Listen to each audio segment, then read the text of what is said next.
ನೀವು ಯಶಸ್ವಿಯಾಗಲು ಬಯಸಿದರೆ ಬಿಗಿಯಾದ ಹಿಡಿತವನ್ನು ಇಟ್ಟುಕೊಳ್ಳಿ, ಆದರೆ ನೀವು ಜಾರಿದರೂ ನಿಮ್ಮ ನಾಲಿಗೆ ಎಂದಿಗೂ ಜಾರಿಕೊಳ್ಳಬಾರದು. ನೀವು ನಿಮ್ಮ ಕುಟುಂಬವನ್ನು ಯಜಮಾನನಾಗಿ ಅಲ್ಲ, ಬದಲಾಗಿ ಎಲ್ಲರನ್ನೂ ನೋಡಿಕೊಳ್ಳುವ ತೋಟಗಾರನಾಗಿ ನಿರ್ವಹಿಸಬೇಕು. ನೀವು ಅಧಿಕಾರವನ್ನು ಕಾಪಾಡಿಕೊಳ್ಳಬೇಕು, ಯಾರೂ ಯಾರಿಗೂ ಬಿಡುವುದಿಲ್ಲ. ಶ್ರೀಕೃಷ್ಣ ಹೇಳುತ್ತಾನೆ, ಯಾರಾದರೂ ನಿಮಗೆ ಅವಕಾಶ ನೀಡಿದರೆ ಇತರರು ಮೋಸ ಮಾಡುತ್ತಾರೆ. ಅದನ್ನು ನೀಡಬೇಡಿ, ಮತ್ತು ಯಾರಾದರೂ ಮೋಸ ಮಾಡಿದರೆ ಅವರಿಗೆ ಅವಕಾಶ ನೀಡಬೇಡಿ. ಯಾವುದೇ ಕಲಬೆರಕೆ ಇಲ್ಲ, ನಾನು ಹೌದು ಎಂದು ಹೇಳಿದೆ.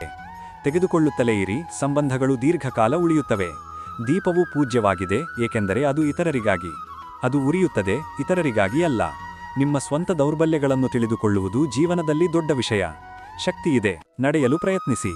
ಹಲವು ದಿಕ್ಕುಗಳಿವೆ, ಹಾದಿಯಲ್ಲಿ ಹರಡಿರುವ ಮುಳ್ಳುಗಳಿಗೆ ಹೆದರಬೇಡಿ. ಆಶೀರ್ವಾದಗಳು ಹೇರಳವಾಗಿವೆ. ನೀವು ಬಯಸಿದ್ದನ್ನು ಪಡೆಯುವುದು ಯಶಸ್ಸು. ನಿಮ್ಮಲ್ಲಿರುವುದನ್ನು ತಿಳಿದುಕೊಳ್ಳುವುದು ಸಂತೋಷ. ಜೀವನದಲ್ಲಿ ಅತ್ಯಂತ ಸುಂದರವಾದ ಸಸ್ಯವೆಂದರೆ ನಂಬಿಕೆ. ಅದು ಮಣ್ಣಿನಲ್ಲಲ್ಲ, ಹೃದಯದಲ್ಲಿ ಬೆಳೆಯುತ್ತದೆ. ಬದಲಾವಣೆ ತರುವ ಬದಲು ತೆಗೆದುಕೊಳ್ಳುವ ಬಗ್ಗೆ ಯೋಚಿಸಬೇಡಿ. ಬುದ್ಧಿವಂತ ವ್ಯಕ್ತಿ ಇಟ್ಟಿಗೆಯಿಂದೇ ಉತ್ತರಿಸುವವನಲ್ಲ. ಬುದ್ಧಿವಂತ ವ್ಯಕ್ತಿ ಎಂದರೆ ಮಸುಗಾದ ಇಟ್ಟಿಗೆಯಿಂದ ತನ್ನ ಮನೆಯನ್ನು ನಿರ್ಮಿಸುವವನು. ನೀವು ನೇರವಾಗಿ ಎತ್ತರಕ್ಕೆ ಏರಿದಾಗ ಬಿಟ್ಟು ಹೋದ ಜನರನ್ನು ದಯೆಯಿಂದ ನಡೆಸಿಕೊಳ್ಳಿ, ಏಕೆಂದರೆ ಇಳಿಯುವಾಗ ನೀವು ಎಲ್ಲಾ ಮಾರ್ಗಗಳಲ್ಲಿ ಅವರನ್ನು ಮತ್ತೆ ಭೇಟಿಯಾಗುತ್ತೀರಿ. ಮೋಡಗಳು ಈ ಜಗತ್ತಿನಲ್ಲಿ ಎಲ್ಲವೂ. ಸ್ವಲ್ಪ ಕಾಯಿರಿ. ಯಾರೊಬ್ಬರ ಹೃದಯ ಬದಲಾಗುತ್ತದೆ, ಯಾರೊಬ್ಬರ ದಿನ ಬದಲಾಗುತ್ತದೆ. ದೇವರು ಹೇಳುತ್ತಾನೆ, ಯಾರಿಗೂ ಹಾನಿ ಮಾಡಬೇಡಿ. ಜೀವನದಲ್ಲಿ ನಿಮಗೆ ಏನೂ ಹಾನಿ ಮಾಡಲು ನಾನು ಬಿಡುವುದಿಲ್ಲ. ನೀವು ಸಂತೋಷವಾಗಿರಲು ಬಯಸಿದರೆ ನಿಮ್ಮನ್ನು ಶಾಂತ ಸರೋವರದಂತೆ ಮಾಡಿಕೊಳ್ಳಿ. ಅದರಲ್ಲಿ ಉರಿಯುವ ಕೆಂಡವನ್ನು ಸಹ ಎಸೆಯಬಹುದು, ಅದು ಸ್ವತಃವೇ ತಣ್ಣಗಾಗುತ್ತದೆ. ನೀವು ಸಂಬಂಧವನ್ನು ಉಳಿಸಲು ಬಯಸಿದರೆ ಭೇಟಿಯಾಗುವುದು ಅವಶ್ಯಕ. ನೀವು ನಿರಂತರವಾಗಿ ಮರೆತರೆ ಜೀವನ ಹಾಳಾಗುತ್ತದೆ. ಸಸ್ಯಗಳು ಸಹ ಸಾಯುತ್ತವೆ. ನೀವು ಬಯಸುವ ವಿಷಯದ ಮೇಲೆ ಯಾವಾಗಲೂ ನಿಮ್ಮ ಕಣ್ಣುಗಳನ್ನು ಇರಿಸಿ. ನೀವು ಪ್ರೀತಿಸುವವರಲ್ಲ. ಮನುಷ್ಯರು ಅದನ್ನು ಪಡೆಯದಿದ್ದರೆ ತಾಳ್ಮೆ ಕಳೆದುಕೊಳ್ಳುವುದು ಅಭ್ಯಾಸ, ಮತ್ತು ಅವರದನ್ನು ಪಡೆದರೆ ಅವರದನ್ನು ಗೌರವಿಸುವುದಿಲ್ಲ. ಜೀವನದಲ್ಲಿ ಎಲ್ಲರೂ ಸ್ನೇಹಿತರು ಅಥವಾ ಸಂಬಂಧಿಕರಾಗಿ ಬರುವುದಿಲ್ಲ. ಜನರು ಪಾಠವಾಗಿಯೂ ಬರುತ್ತಾರೆ. ನೀವು ಯಾವಾಗಲೂ ನಿಮ್ಮ ಬೆನ್ನನ್ನು ಬಲವಾಗಿ ಇಟ್ಟುಕೊಳ್ಳಬೇಕು, ಏಕೆಂದರೆ ಹೊಗಳಿಕೆ ಮತ್ತು ದ್ರೋಹ ಎರಡೂ ನಿಮ್ಮದ್ದೇ. ಕೆಲವರು ನಿಮ್ಮನ್ನು ಹಿಂದಿನಿಂದ ಭೀತಿಯಾಗುತ್ತಾರೆ, ಆದ್ದರಿಂದ ಅವರು ನಿಮ್ಮ ಸರಿಯಾದ ಮಾತುಗಳು ಕಹಿಯಾಗಿರುವುದರಿಂದ ನಿಮ್ಮನ್ನು ದ್ವೇಷಿಸಲು ಪ್ರಾರಂಭಿಸುತ್ತಾರೆ. ನಿಮ್ಮೊಂದಿಗೆ ವಾಸಿಸುವಾಗಲೂ ಬೇರೆಯವರಿಗೆ ಸೇರಿದವರು ದೂರವಿರುವುದು ಉತ್ತಮ. ಭೇದಿ ಕಠಿಣ ಪರಿಶ್ರಮದ ಮೂಲಕ ಮಾತ್ರ ಬದಲಾಗುತ್ತದೆ, ಕುಳಿತು ಯೋಚಿಸುವುದರಿಂದಲ್ಲ. ಶ್ರೀಕೃಷ್ಣ ಹೇಳುತ್ತಾನೆ, ನನ್ನ ಭಕ್ತಿ ಮೌನವಾಗಿ ಎಲ್ಲವನ್ನೂ ಕೇಳುತ್ತಿದ್ದರೆ ಅವನ ತಾಯಿ ಮತ್ತು ನಂಬಿಕೆಗೆ ಉತ್ತರವನ್ನು ನೆನಪಿಡಿ. ನಾನೇ ನಿಮಗೆ ಉತ್ತರವನ್ನು ನೀಡುತ್ತೇನೆ. ಅವನ ಮುಂದೆ ಮಾತ್ರ ನಮಸ್ಕರಿಸಿ, ಅವನು ನಿಮ್ಮನ್ನು ಯಾರ ಮುಂದೆಯೂ ನಮಸ್ಕರಿಸುವುದಿಲ್ಲ. ಶ್ರೀಕೃಷ್ಣ ಹೇಳುತ್ತಾನೆ, ನಿಮ್ಮ ಬಗ್ಗೆ ಕೆಟ್ಟದಾಗಿ ಮಾತನಾಡುವವರು ಅಂತಹ ಸಣ್ಣ ಕೆಲಸಗಳನ್ನು ಮಾಡಲಿ. ಸಣ್ಣ ಜನರು ಮಾತ್ರ ಅದನ್ನು ಮಾಡುತ್ತಾರೆ. ಮೋಸ ಮಾಡುವುದು ಮೋಸವಲ್ಲ, ಆದರೆ ಯಾರೊಂದಿಗಾದರೂ ಹತ್ತಿರವಿರುವಂತೆ ನಟಿಸುವುದು ದೊಡ್ಡ ದ್ರೋಹ. ನಿಮಗೆ ಧೈರ್ಯವಿಲ್ಲ, ನೀವು ಇನ್ನೂ ಬಹಳ ದೂರ ಸಾಗಬೇಕಾಗಿದೆ. ನೀವು ಹೋಗಬೇಕು, ನೀವು ಅದನ್ನು ಮಾಡಲು ಸಾಧ್ಯವಿಲ್ಲ ಎಂದು ಹೇಳಿದವರಿಗೆ ನೀವು ಸ್ನೇಹವನ್ನು ತೋರಿಸಬೇಕು.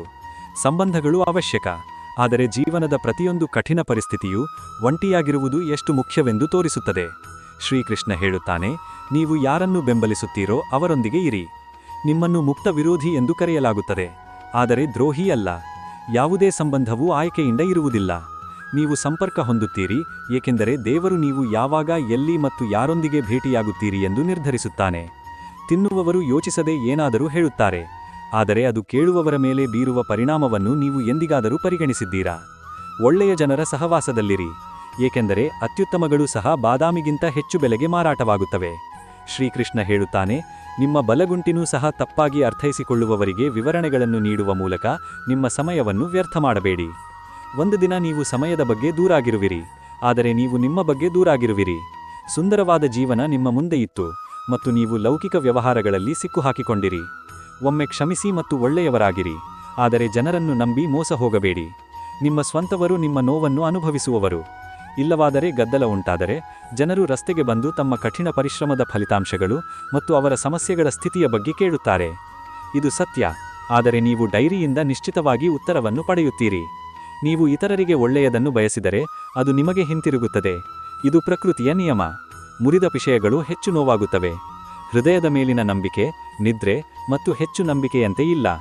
ಬೇರೆ ಎಲ್ಲವನ್ನೂ ನಿಮ್ಮಿಂದ ಕಸಿದುಕೊಳ್ಳಲು ಬಿಡಬೇಡಿ. ಶ್ರೀಕೃಷ್ಣ. ಕೆಲವು ಸಂಬಂಧಗಳು ಹೆಚ್ಚಾಗಿ ಹೆಮ್ಮೆಯಿಂದ ಕೊನೆಗೊಳ್ಳುತ್ತವೆ. ತಪ್ಪುಗಳು ಯಾವಾಗಲೂ ತಪ್ಪಲ್ಲ. ಸಂಶಯಕ್ಕೆ ಚಿಕಿತ್ಸೆಯಿಲ್ಲ, ಪಾತ್ರಕ್ಕೆ ಪುರಾವೆಯಿಲ್ಲ. ತಾಯಿಗಿಂತ ಉತ್ತಮ ಸಂಪನ್ಮೂಲವಿಲ್ಲ, ಮತ್ತು ಯಾರೂ ತೀಕ್ಷ್ಣರಾಗಲು ಸಾಧ್ಯವಿಲ್ಲ. ಇಲ್ಲ, ನಿಮ್ಮ ರಹಸ್ಯಗಳನ್ನು ಪ್ರತಿಯೊಬ್ಬ ಆಪ್ತ ವ್ಯಕ್ತಿಗೂ ಹೇಳಬೇಡಿ, ಏಕೆಂದರೆ ಇಂದು ನಿಮ್ಮೊಂದಿಗೆ ಇರುವವರು ನಾಳೆ ನಿಮ್ಮ ವಿರುದ್ಧ ತಿರುಗಬಹುದು. ತನ್ನ ತಾಯಿಯನ್ನು ನಿಯಂತ್ರಿಸಿದವನ ಯಶಸ್ಸನ್ನು ದೇವರು ಸಹ ತಡೆಯಲಾರನು. ಹೃದಯದಿಂದ ನೀಡಬಹುದಾದದ್ದನ್ನು ಕೈಗಳಿಂದ ನೀಡಬಹುದು, ಮತ್ತು ಪರ್ವತದಿಂದ ಹೇಳಬಹುದಾದದ್ದನ್ನು ಕಾಲದಿಂದಲ್ಲ. ಸರಿಯಾದ ಸಮಯದಲ್ಲಿ ನಿಮ್ಮನ್ನು ಬೆಂಬಲಿಸಿದವರಿಂದ ಮೌಲ್ಯಮಾನಪಿಸಬಹುದು. ನೀವು ಇನ್ನೂ ಹೆಚ್ಚು ಮಾಡಬೇಕು. ನೀವು ಮೌನವಾಗಿದ್ದರೆ ನೀವು ಉತ್ತಮರು. ನೀವು ಸತ್ಯವನ್ನು ಮಾತನಾಡಿದರೆ ನೀವು ನಿಮ್ಮಗಿಂತ ದೊಡ್ಡವರು. ಒಳ್ಳೆಯ ಆಲೋಚನೆಗಳು ಮತ್ತು ಉತ್ತಮ ಮೌಲ್ಯಗಳನ್ನು ಹೊಂದಿರುವ ಯಾರಿಗೂ ಶಿಕ್ಷೆಯ ಅವಶ್ಯಕತೆ ಇಲ್ಲ. ಶಿಕ್ಷೆಯ ಅವಶ್ಯಕತೆ ಇಲ್ಲ. ಸಮಯ ನ್ಯಾಯವನ್ನು ನೀಡಿದಾಗ ಸಾಕ್ಷಿಗಳ ಅವಶ್ಯಕತೆ ಇಲ್ಲ. ಕ್ಷಮೆಯಾಚಿಸುವವರು ಯಾವಾಗಲೂ ತಪ್ಪು ಮಾಡಿರುವುದಿಲ್ಲ. ಕೆಲವರು ಸಂಬಂಧಗಳನ್ನು ಉಳಿಸಲು ಶರಣಾಗುತ್ತಾರೆ.